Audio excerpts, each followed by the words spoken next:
ইমন YouTube চ্যানেলের পক্ষ থেকে সকলকে ভালোবাসা ও শুভেচ্ছা জানাই।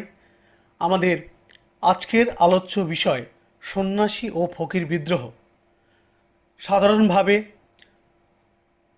পশ্চিমবঙ্গ মধ্যশিক্ষা পর্ষদ দশম শ্রেণী এছাড়া অন্যান্য বিভিন্ন শ্রেণীর ছাত্রছাত্রীদের জন্য আর তার সঙ্গে প্রতিযোগিতামূলক পরীক্ষার্থী যারা তাদেরও ক্ষেত্রে সন্ন্যাসী ও ফকির বিদ্রোহের আলোচনা ফলপ্রসূ হতে পারে।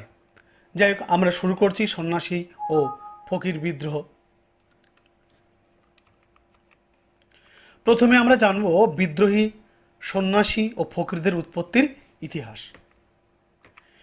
এখানে আমরা দুটো স্লাইড ব্যবহার করেছি যে সন্ন্যাসীদের পোশাক বা বেশ কেমন হয়, একটা উদাহরণ দেওয়া হয়েছে, এখানে তোমরা স্ক্রিনে দেখতে পারবে। আমরা এবার আসব সন্ন্যাসী কারা, তাদের উৎপত্তি কিভাবে হয়েছে সেটা নিয়ে একটু জানব। হিন্দু ধর্মের অন্যতম অংশ হল অদ্বৈত মতবাদ। অষ্টম নবম শতকে হিন্দু ধর্মগুরু শঙ্করাচার্য ও তার শিষ্যগণ অদ্বৈত মতবাদে বিশ্বাসী যোগী বা সন্ন্যাসীদের 10টি শাখায় বিভক্ত করেন। এই 10টি শাখা হল গিরি, পুরী, ভারতী, বন, অরণ্য, পর্বত, সাগর, তীর্থ, আশ্রম ও সরস্বতী। এই 10টি শাখার সন্ন্যাসীদের একসঙ্গে বলা হতো 10 নামী। কয়েক শতক পরে এই মতবাদের অনেক যোগী বা সন্ন্যাসী সংসার ধর্ম গ্রহণ করেন এবং স্ত্রী, পুত্র, কন্যা নিয়ে গৃহী জীবনযাপন করেন। অন্যেরা সাধনাগৃহ বা আখড়া নির্মাণ করে দলবদ্ধভাবে বাস করতে থাকেন। গৃহী ও সংসারত্যাগী উভয়ই গেরুয়া বা নীল রঙের পোশাক পরতেন। নাগা সন্ন্যাসীগণ কৌপিন পরতেন। সন্ন্যাসীরা গোসাই বা বৈরাগী নামেও পরিচিত। 10 নামী সন্ন্যাসীগণ তাদের ধর্ম রক্ষার জন্য সামরিক শিক্ষাও তারা গ্রহণ করতেন। পরে এই অস্ত্র ব্যবহারকারী এবং যারা শাস্ত্র কেবলমাত্র শাস্ত্র পাঠের মাধ্যমে জীবন নির্বাহ করতে চান, তাদের এই দুটো ভাগ তৈরি হলো, একটা হচ্ছে শাস্ত্রধারী, একটা অস্ত্রধারী। অস্ত্রধারী সন্ন্যাসীগণ নাগা সন্ন্যাসী নামে পরিচিত হন। তোমরা এখন শুনতেও পাবে কোনো সময় যে এরা নাগা সন্ন্যাসী, এরা নাগা সন্ন্যাসী। এখনও পর্যন্ত আমাদের পশ্চিমবঙ্গে যে সাগর মেলা হয় সেখানে নাগা সন্ন্যাসীরাও আসেন, অনেকে হয়তো দেখেছো। যাই হোক, অস্ত্রধারী এই সন্ন্যাসীগণ নাগা সন্ন্যাসী নামে পরিচিত হন। আর উত্তর ভারতের অনেক রাজার হয়ে এরা যুদ্ধেও অংশ নিতেন। মুঘল শাসনের মধ্যভাগ থেকে সন্ন্যাসীদের একটা বড় অংশ অবিভক্ত বাংলা ও বিহারে বসবাস শুরু করেন। ধর্মীয় পোশাকে ফকিরগণ কেমন, আমরা সেটা একটু দেখব, কারণ এখন আমাদের আলোচনার বিষয় সন্ন্যাসীদের পর ফকির। আমরা দুটো স্লাইড দেখছি এখানে যে ফকিরদের কেমন একটা বেশভূষা হতে পারে। তো আমরা এই ধরনের পোশাক, যেটা কিছুটা সন্ন্যাসীদের সঙ্গে মিলও রয়েছে, সেই ধরনের পোশাকই কিন্তু ফকিরগণ ব্যবহার করতেন। সাধারণত এরা সুফি নামে তখন পরিচিত ছিলেন। এই ফকিরদের উৎপত্তি কীভাবে সেটা আমরা আলোচনা করব। ইসলাম ধর্মের অনেক মানুষ যারা ইসলামের কঠোর অনুশাসনগুলি অনুসরণ না করে নির্জনে খনকা, অনেকে বলেন খানকা, প্রার্থনা ঘর বা দরগা স্থাপন করে আল্লাহের সাধন ভজন করতেন, এদের বলা হতো সুফি। সুফিদের এই ভাগগুলিকে বলা হতো সিলসিলাহ। এই রকম একজন সুফি সাধক হলেন বদিউদ্দিন শাহ ই মাদার। 14দশ শতকে তিনি সিরিয়া থেকে ভারতে এসে কানপুর নিকটবর্তী মাখনপুর নামক স্থানে বসবাস শুরু করেন। বিদ্রোহী ফকিররা ছিলেন মাদারিয়া সিলসিলাহের সাধক। তার উত্তরাধিকারী শাহ আল্লাহ গৌড়ে থাকতেন। শাহ আল্লাহ বদিউদ্দিন শাহ ই মাদার এর বাণী বাংলায় প্রচার করেন। এখানে বদিউদ্দিন শাহ মাদার, যিনি একজন সিলসিলাহের নির্মাতা বলা যেতে পারে। 17 শতকের দ্বিতীয়ার্ধে এই মাদারি সুফি সম্প্রদায়ের নেতৃত্ব দেন শাহ সুলতান হাসান সুরিয়া বুরহানা। তিনি 1659 খ্রিস্টাব্দে বাংলার সুবাদার শাহ সুজার কাছ থেকে বেশ কয়েকটি অধিকার লাভ করেছিলেন। অবিভক্ত বাংলার বহু অঞ্চলে মাদারি সুফি সম্প্রদায়ের প্রভাব ছড়িয়ে পড়ে। এরা সাধারণভাবে ফকির নামে পরিচিত। এরা গলায় শিকল, হাতে লোহার বালা, পাথর পুঁতি বা রুদ্রাক্ষের মালা পরত। হিন্দু সন্ন্যাসীদের ন্যায় এরাও গায়ে ছাই মারত। ষষ্ঠদশ শতক থেকে এই ফকিররাও অস্ত্রশিক্ষা ও অস্ত্র ধারণ করতে থাকে। সন্ন্যাসী বা ফকির বিদ্রোহ বলতে কি বুঝবো আমরা? 1763 খ্রিস্টাব্দ থেকে 1800 খ্রিস্টাব্দ পর্যন্ত, কোনো কোনো ক্ষেত্রে আমরা বলবো 1761 খ্রিস্টাব্দ থেকে 1802 বা 3 খ্রিস্টাব্দ পর্যন্ত অবিভক্ত বাংলার, অর্থাৎ বর্তমানে যে পশ্চিমবঙ্গ, বাংলাদেশ, অসমের একটা বড় অংশ, ওড়িশা, বিহারের একটা অংশ, এই সব মিলিয়ে কিন্তু ছিল অবিভক্ত বাংলা। আমরা যে সময়ের কথা আলোচনা করছি সে সময়ে অবিভক্ত বাংলা বলতে বিশাল বড় একটা বাংলা সুবা বোঝাতো। যাই সেই অবিভক্ত বাংলার দিনাজপুর জেলা, কুচবিহার, মালদহ, মুর্শিদাবাদ, ঢাকা, রংপুর, রাজশাহী, বগুড়া, পাবনা, ময়মনসিংহ ও বিহারের পূর্ণিয়া প্রভৃতি অঞ্চল জুড়ে সন্ন্যাসী ও ফকিররা নিজেদের ধর্ম, কৃষিস্বার্থ, ব্যবসা, সংস্কৃতি প্রভৃতি রক্ষার জন্য যে আন্দোলন গড়ে তুলেছিল তা সন্ন্যাসী বা ফকির বিদ্রোহ নামে পরিচিত। সাধারণত ধর্মীয় সম্প্রদায় হিসাবে এই আন্দোলন পরিচালিত হলেও এটি ছিল ভারতের প্রথম কৃষক বিদ্রোহ। কবে বা কোন সময়ে সন্ন্যাসী এবং ফকিররা এই বিদ্রোহ সংগঠিত করেছিল তা আমরা জানব। সন্ন্যাসী ও ফকির বিদ্রোহের সূচনা 1761 খ্রিস্টাব্দে হয়, তবে এর মূল বিদ্রোহ সূচিত হয়েছিল 1763 খ্রিস্টাব্দে। কিন্তু এক বছর বা একটি নির্দিষ্ট সময়ের মধ্যে এই বিদ্রোহ শেষ হয়ে যায়নি। 1763 খ্রিস্টাব্দ থেকে 1800 খ্রিস্টাব্দ পর্যন্ত, কোনো কোনো ক্ষেত্রে আরেকটু বেশি, সন্ন্যাসী ও ফকির বিদ্রোহ প্রায় 40 বছর ধরে চলেছিল। সন্ন্যাসী ও ফকির বিদ্রোহ বাংলা সুবার কোন কোন অঞ্চলে সংগঠিত হয়েছিল আমরা একটা ম্যাপও এখানে দেখাবো। আগে আমি বলে দিই কোন কোন অঞ্চলে। সন্ন্যাসী ও ফকির বিদ্রোহ দীর্ঘ সময় ধরে সুবা বাংলার বিভিন্ন অঞ্চলে সংগঠিত হয়েছিল। এই বিদ্রোহ দিনাজপুর, কুচবিহার, মালদহ, মুর্শিদাবাদ, ঢাকা, রংপুর, রাজশাহী, বগুড়া, পাবনা, ময়মনসিংহ, বিহারের পূর্ণিয়া প্রভৃতি অঞ্চলে সংগঠিত হয়েছিল। আমরা এখানে দেখব, তোমরা এখানে দেখতেই পাচ্ছ যে সন্ন্যাসী ফকির বিদ্রোহের এলাকা হিসাবে, এবং আমি কারসারটা এখানে ব্যবহার করেছি, তোমরা দেখতে পারো এটা পূর্ণিয়া, বর্তমানে বিহারের মধ্যে আছে। এখানে রয়েছে কুচবিহার, রংপুর, বাংলাদেশের একটা বড় অঞ্চল, দিনাজপুর, মালদহ, মুর্শিদাবাদ, রাজশাহী, বগুড়া, ময়মনসিংহ, ঢাকা, পাবনা। অর্থাৎ এই যে লাল চিহ্নিত যে অঞ্চলগুলো, এইগুলোতে কিন্তু সন্ন্যাসী এবং ফকির বিদ্রোহ সংগঠিত হয়েছিল। এটা তোমরা একটু মনে রাখতে পারো। সন্ন্যাসী ফকিররা কাদের বিরুদ্ধে বিদ্রোহ করেছিল? সন্ন্যাসী ও ফকিররা ইস্ট ইন্ডিয়া কোম্পানি তথা ঔপনিবেশিক শাসক, তাদের অনুগ্রহপুষ্ট অত্যাচারী জমিদার, ইজারাদারদের বিরুদ্ধে তারা বিদ্রোহ করেছিল। সন্ন্যাসী ও ফকিররা কেন বিদ্রোহ করেছিল? এটা এক বড় প্রশ্ন। এই প্রশ্নটা অন্যভাবেও আসতে পারে। সন্ন্যাসী ও ফকির বিদ্রোহের কারণগুলি কি কি? এবার দেখব যে অনেকগুলি কারণ কিন্তু সন্ন্যাসী বা ফকির বিদ্রোহের জন্য দায়ী ছিল। 1 নম্বর, অবৈধ কর আরোপ। অষ্টাদশ শতকে অবিভক্ত বাংলার দিনাজপুর, মালদহ, ময়মনসিংহ জেলায় বহু সন্ন্যাসী জমিদারদের কাছ থেকে নিষ্কর জমি লাভ করেছিলেন। এখানে আমরা উল্লেখ করব যে কেন তারা এই জমি লাভ করতেন।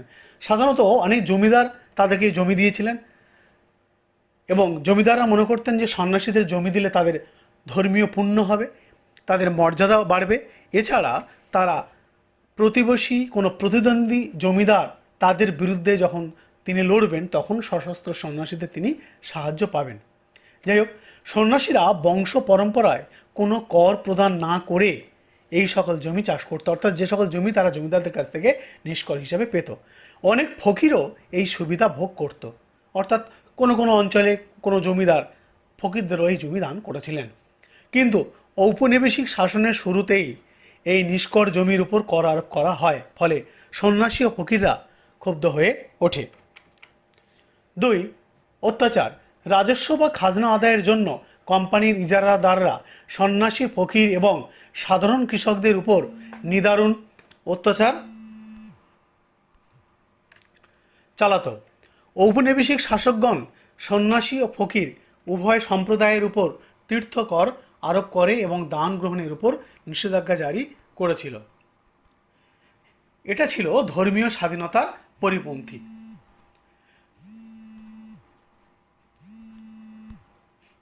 বাংলার গভর্নর ওয়ারেন হেস্টিংস ভ্রাম্যমাণ সশস্ত্র সন্ন্যাসী ও ফকিরদের গতিবিধি নিয়ন্ত্রণের জন্য এই ব্যবস্থা নিয়েছিলেন। 4. ধর্মীয় বিধিনিষেধ। সন্ন্যাসী ও ফকিরদের উপর নানা বিধিনিষেধ আরোপ করা হয়।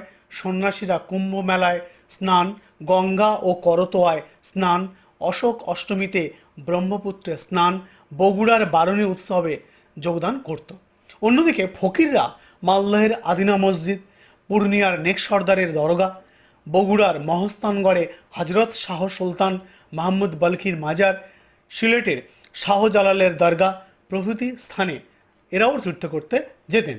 ইংরেজরা তাদের এই তীর্থ ভ্রমণের ক্ষেত্রে কয়েকটি বিধিনিষেধ আরোপ করেন, কারণ ইংরেজরা মনে করত সন্ন্যাসী ও ফকিররা তীর্থস্থানগুলিতে ইংরেজ বিরোধী কার্যকলাপে লিপ্ত হয়। 5 নম্বর পয়েন্ট, মহাজনী ব্যবসার ক্ষতি। সন্ন্যাসীগণ কৃষির পাশাপাশি জমিদার, সাধারণ কৃষক, কারিগরদের সুদে টাকা ধার দিতেন।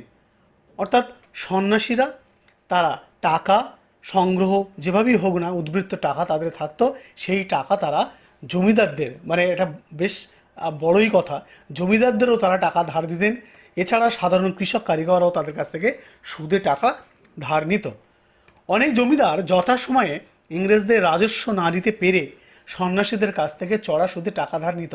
এখানে একটু বোঝার ব্যাপার রয়েছে যে জমিদাররা তারা মানে এতটাই অতিরিক্ত রাজস্বের চাপ ঔপনিবেশিক সরকার তথা ইংরেজরা চাপিয়েছিল জমিদারদের উপরে, যে তারা যথাসময়ে কর না দিতে পারার জন্য যাতে জমিদারি তাদের রক্ষা করা যায়, সেই রক্ষার জন্য তারা কী করতো, সন্ন্যাসীদের কাছ থেকে টাকা ধার নিয়ে তা আবার ইংরেজদের শোধ করে দিত, দিয়ে জমিদারি রক্ষা করত। কিন্তু সুদে তারা টাকা ধার নিত।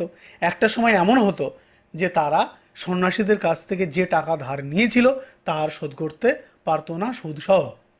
এর ফলে কী হতো, সন্ন্যাসীরাও বলপ্রয়োগ করার চেষ্টা করতো জমিদারদের উপরে। আবার ইংরেজরা জমিদারদেরকে বাঁচানোর চেষ্টা করতো, কারণ তারা জমিদারদের কাছ থেকে প্রচুর পরিমাণে কর আদায় করতে পারে। এই নিয়ে কিন্তু প্রচণ্ড গণ্ডগোল তৈরি হয়। যাক, ফলে জমিদারদের সঙ্গে সন্ন্যাসীদের একটা বিবাদ তৈরি হচ্ছে। ইংরেজরা এই সমস্ত জমিদারদের সমর্থন করলে সন্ন্যাসীরা বিদ্রোহের পথে এগিয়ে যায়। 6 নম্বর পয়েন্ট, ব্যবসার ক্ষতি। সন্ন্যাসীরা আদায়কৃত সুদ, কৃষি থেকে সংগৃহীত অর্থ দিয়ে কাঁচা রেশম, সুতি বস্ত্র, তামা প্রভৃতি ক্রয় করে বারাণসীতে বিক্রি করত। আবার বারাণসী থেকে দক্ষিণ ভারতের বেশ কিছু সন্ন্যাসী তারা সেগুলি সংগ্রহ করে দক্ষিণ ভারতে তারা রপ্তানি করত, এবং এইভাবে কিন্তু সন্ন্যাসীরা প্রচুর পরিমাণে নগদ অর্থ আয় করত। এমনকি তারা নেপাল ও তিব্বতের সঙ্গে বাণিজ্যিক সম্পর্ক গড়ে তুলেছিল। কিন্তু ইস্ট ইন্ডিয়া কোম্পানির একচেটিয়া ব্যবসা, কর্মচারীদের ব্যক্তিগত ব্যবসা, কোম্পানির বিভিন্ন নিষেধাজ্ঞার কবলে সন্ন্যাসীদের ব্যবসা ধ্বংস হয়ে যায়। 7 নম্বর পয়েন্টে চলে আসব। 1770 খ্রিস্টাব্দে, আমরা বাংলা সালটা দেখব 1176, এটা একটু মনে রাখার ব্যাপার। 1770 খ্রিস্টাব্দে, বাংলা 1176 সালে, খ্রিস্টাব্দ নয়, এটা সালে হবে, অবিভক্ত বাংলায় দুর্ভিক্ষ দেখা দিয়েছিল, যার মূলে ছিল পরপর 2 বছরের অনাবৃষ্টি ও কোম্পানির লোলুপ ভূমি রাজস্ব নীতি। এর ফলে বাংলাদেশে মহামারী দেখা দেয়। 1/3 মানুষের মৃত্যু হয়। বুভুক্ষ কৃষক, কারিগর এবং মুঘল যুগ ও নবাবী শাসকদের আমলে যারা সৈনিক হিসেবে কাজ করতেন তারাও বেকার হয়ে যাওয়ার পর তারাও কিন্তু সন্ন্যাসী ফকির বিরুদ্ধে যুক্ত হয়। ঔপনিবেশিক সরকার কল্যাণকর ব্যবস্থা গ্রহণের বদলে অতিরিক্ত কর সংগ্রহ, অত্যাচার চালাতেই থাকে। সন্ন্যাসী ও ফকিররা কিন্তু এই নীতির চূড়ান্ত বিরোধিতা করে। সন্ন্যাসী ও ফকিররা ধর্মীয় কারণেই তাদের সঙ্গে সর্বদা অস্ত্র রাখতেন। এটা দীর্ঘদিনের একটা ঐতিহ্য তাদের মধ্যে ছিল। কিন্তু বিদ্রোহের ব্যাপকতায় ঔপনিবেশিক সরকার শঙ্কিত হয় এবং সন্ন্যাসী ও ফকিরদের অস্ত্র রাখার উপর বাংলার গভর্নর ওয়ারেন হেস্টিংস নিষেধাজ্ঞা জারি করেন, আইন জারি করে। ধর্মীয় আদর্শের উপর এই নিষেধাজ্ঞা জারিকে সন্ন্যাসী ও ফকিররা মেনে নিতে পারেননি।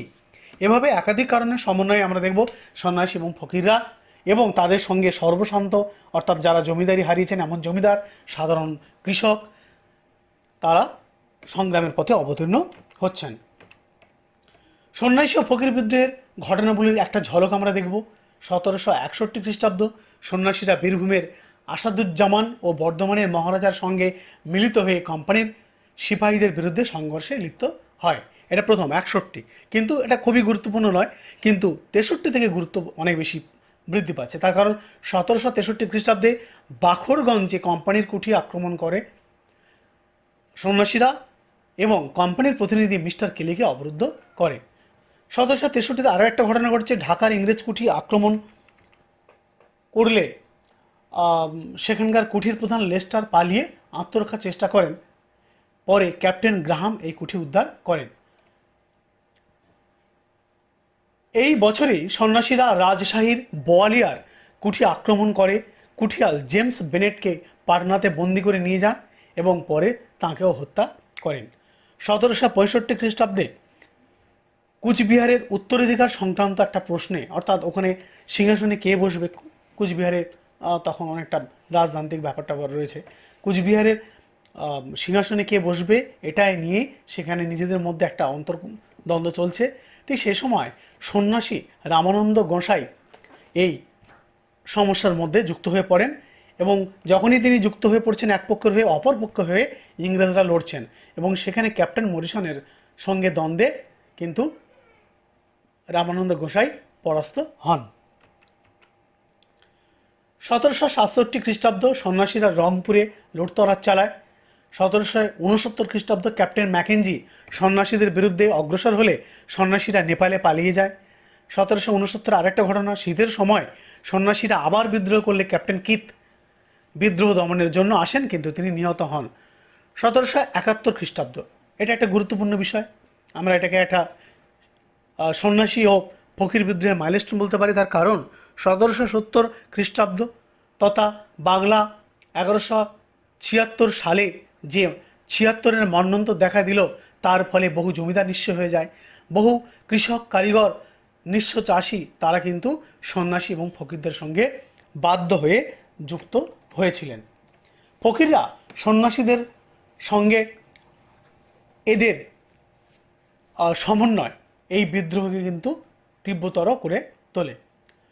1771 খ্রিস্টাব্দ থেকে 76 খ্রিস্টাব্দ পর্যন্ত এই বিদ্রোহের মূল নেতা হিসাবে বা প্রধান নেতা হিসাবে মজনু শাহ বলে একজন শফির নাম আমরা দেখতে পাই এবং তার নেতৃত্বে বিদ্রোহ অনেক বড় আকার ধারণ করে। 1773 খ্রিস্টাব্দে তারা অতর্কিত আক্রমণ করেন এবং রংপুরের ক্যাপ্টেন টমাসকে নিহত করেন। 73 খ্রিস্টাব্দে বিদ্রোহীরা সামনাসামনি লড়াই করে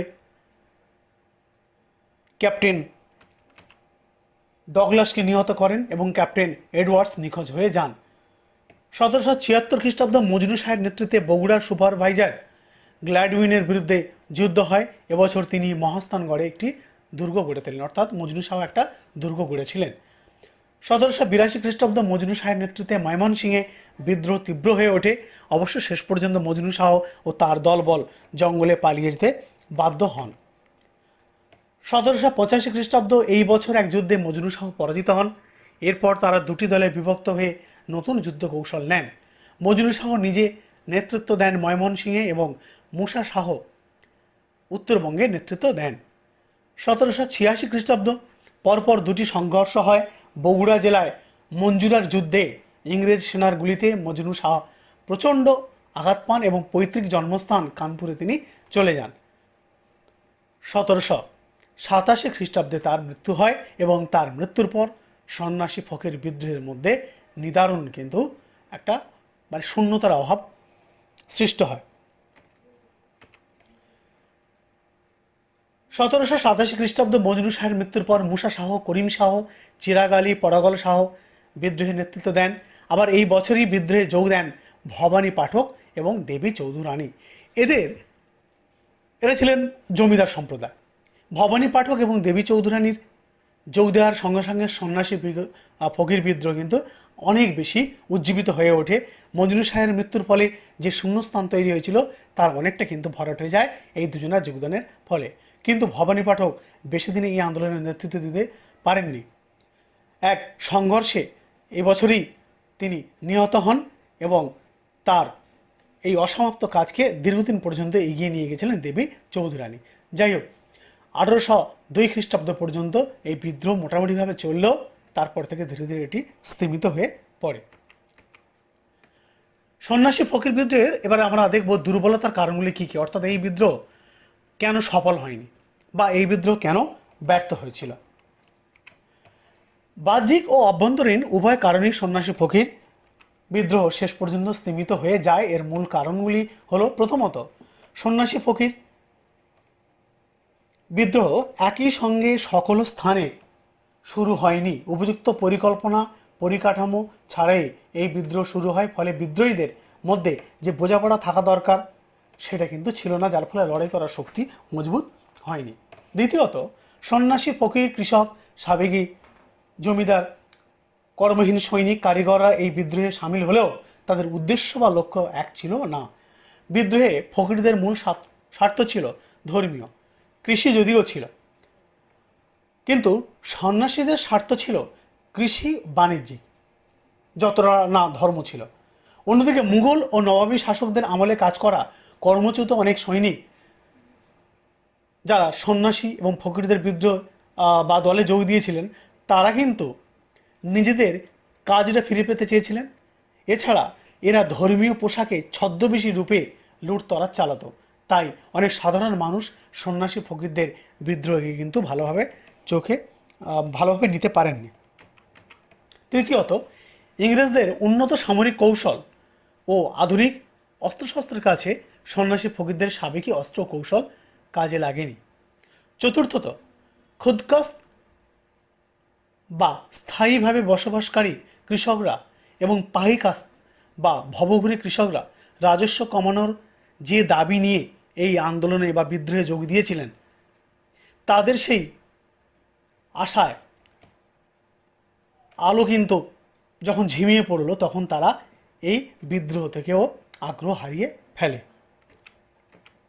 পঞ্চমত, মজনু শাহ, ভবানী পাঠক, দেবী চৌধুরানী সগৌরবে নেতৃত্ব দিলেও তাদের পক্ষে সমস্ত এলাকায় নজর দেওয়া, সংগঠন গড়ে তোলা, পরিচালনা করা সম্ভব হয়নি। ফলে উপযুক্ত নেতৃত্বের অভাবে আন্দোলনকে অনেকটা দুর্বল করে তোলে। ষষ্ঠত, শুধুমাত্র এই বিদ্রোহ দমনের জন্য বাংলার গভর্নর ওয়ারেন হেস্টিংস একটি বিশেষ বাহিনী গড়ে তুলেছিলেন। এছাড়া তিনি গুপ্তচর নিয়োগের ব্যবস্থাও করেন। বড়লাট কর্নওয়ালিস ক্ষমতা আসার পর তিনি শান্তি শৃঙ্খলা রক্ষার দায়িত্ব জমিদারদের হাত থেকে কেড়ে নিয়ে দারোগাদের হাতে ন্যস্ত করেন। ধরা পড়া বিদ্রোহীদের কঠোর শাস্তিদানের ব্যবস্থা করেন। সপ্তমত, বিদ্রোহকালে সন্ন্যাসী ফকিররা পরিস্থিতি অনুযায়ী আত্মরক্ষার জন্য নেপাল ও ভুটানের জঙ্গলে আশ্রয় নিত। ইংরেজ শাসকদের আপত্তিতে নেপালের রাজা বিদ্রোহীদের আশ্রয়দান থেকে বিরত হন, ফলে বিদ্রোহীদের আত্মগোপন কঠিন হয়ে পড়ে। যাই হোক, যে সমস্ত কারণ আমরা আলোচনা করলাম, এই সমস্ত কারণের জন্য কিন্তু শেষ পর্যন্ত এই আন্দোলন অনেকটা বিফল হয়েছিল বা সাফল্যের মুখ দেখতে পারেনি। তবে এই আন্দোলন কিন্তু গুরুত্বর দিক দিয়ে শুধু বাংলা নয়, সমগ্র ভারতকে প্রভাবিত করেছিল।